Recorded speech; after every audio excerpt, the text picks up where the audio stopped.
tonight I want to talk to you guys about the weekly reset. So, I just got back from vacation. I was gone for an entire week, from Monday to Monday. And one thing that has been put into perspective right now is like thinking about from week to week, when it comes to completing your goals, how are you going to be able to go from like locked in to vacation to locked in? Because for most of you, you're gonna go from locked in to vacation and be like, oh, it's gonna be so hard to like do anything productive on vacation. I'm gonna be making less progress or losing progress, and it's just gonna suck, and it's gonna be so anxious, like, I don't know what to do, and whatever, and then you just give up. Or if you're like me, you're gonna go locked in to vacation locked in, and you're going to have a different set of standards and rules for yourself that you're going to be able to complete along the way. And then you're going to go back to locked in when you get back from vacation. And usually, like right now, vacation has offered me a perspective of how I want to come back and be home, and how I'm going to do my work and the way I'm going to execute that, and how that's going to be better in the future. So, a little recap: before my vacation, doing all I'm doing all my gym goals, I'm doing my business goals, my passion goals. On vacation, I keep the same goals, same standards, except for a different blueprint, a different time frame, because I'll have less time to do certain things on vacation, because the whole point of the vacation is to go on vacation, right? At the end of it, I still got better with each one of those goals. I still was consistent, and I still did what I said I was going to do. I dropped 1.5 pounds the entire week on vacation. I worked out like 4 or 5 times at the gym, and I ran 5 or 6 times. Being consistent. I posted a video every day. I posted a reel every day while I was there. And among other things, the whole point was that I was there. Now, I'm back home, and this following morning is going to be the first day of work I'll be able to have in a week at home. And I have new, more stronger motivation, reason, to continue doing what I'm doing, reinforcing my goals. And one thing I want to talk about with the weekly reset is the idea that because we are not focused on the day-to-day, like make sure you check off every single box every single day. The point is that at the end of the week, you check off those boxes, or at the end of the month, you check off those boxes. So if there's some day-to-day things that slip, well, by the end of the week, you try to get those fit in. If there's some things in the week that slip, then you try to fix them before the end of the month. So for example, vacation is a good time, an easy time for things to start slipping. Well, what can you do? You can use the following days or following weeks after that week of vacation to kind of pick up back where you left off, and kind of, get back some of the things that you lost, or, work some things back up to speed. It's also a good time, like day to day. It's like, oh, well, I know on this day of vacation, I really want to go eat this food at this place because, that's what the plan is for the family or for the whatever, but you can work around that. It doesn't have to be like, oh, if we're going to do that, then I might as well just eat 3 pints of Ben & Jerry's today and have donuts for breakfast tomorrow. Like, you're just giving yourself an excuse and a reason why you feel like, you feel bad for yourself that it's not easy. So you just want to make it harder for yourself by giving up on your goals completely. And then you come back home and you're like, oh, I regret that. And I know because I've done the exact thing. The weekly reset has been a powerful tool for me, because I realized that it's going to change day to day. And if it's going to change day to day, it's going to change week to week.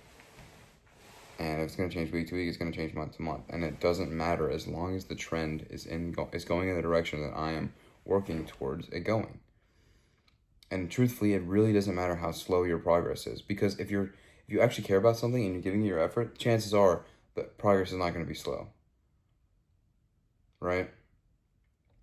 If you really care about something, if you really, really care about it, and you really want something to happen, or you really want to pursue, this or that, chances are you're not just going to be like, yeah, I really, really, really, really want to do this, and not give it your attention, and not give it the work that it requires to make effort at a good, solid pace. for me at least, at that point, I would have to try to hold myself back from doing too much. You know, I would have to try to hold myself back from acting on each, desire and burning moment I have associated with my goals that, kind of fires me up and gets me going. I would have to be like, oh, not like, I really want to do this. Like, I really want to hit the gym hard today with this and that. No, I think I'll just go easy instead. Like, that takes the more effort than to just act on that desire that you have to do hard, to go hard, to try and to make something out of it. It takes more effort to not do that. But lots of you feel like it needs to be harder. Lots of you feel like it needs to feel harder. But the point is, like, if you already have something in your mind that you want to achieve, you already have something planted there, then the chances are that if you actually want it, then you will work to get it. But if you want it, like if you're fantasizing about wanting it, it's like, I really want to do this thing, but I don't want to do what it takes to get there kind of thing, then at that point, it will start to feel like you are forcing results on yourself that you're not ready for. And this comes back to changing your identity. Go watch my video about changing your identity. If you are not changing your identity and you're not staying, or you're not adjusting your internal temperature of what your environment is and what your goals and your trajectory, like all of those are, then no matter what you do, you're going to end up back in the same spot. No matter how much you say you want something, you're going to end back up at square zero or square one, because ground zero, square one, because you are going to be doing something that is, one, uncomfortable, and two, not part of who you are. You're going to be doing something that is a different temperature than the internal thermostat that you've set for yourself. So you have to change the internal temperature before your environment starts to change, and before your physical results and your physical reality start to match your internal reality. You have to just realize that, and you have to trust that, and you have to believe it.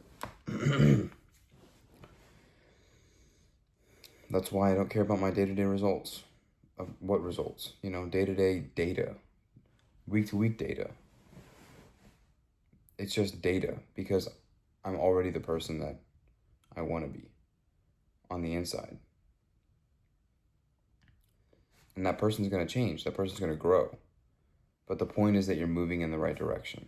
It's not about being at the right destination right now. So whether you had a good week or bad week, use this time to reflect and be like, all right, what can I do differently this week that's going to really help me out with my goals? If there anything last week that I did that was not so great that I want to do better this week? Or is there something last week that I kind of put too much effort into that I want to dial back this week so I can put that effort into something else? It's not the end of the world if you didn't have it perfect, because if you haven't realized yet, you are not perfect. You're a human. Just because you're human doesn't mean you can't achieve your goals either. There's still hope.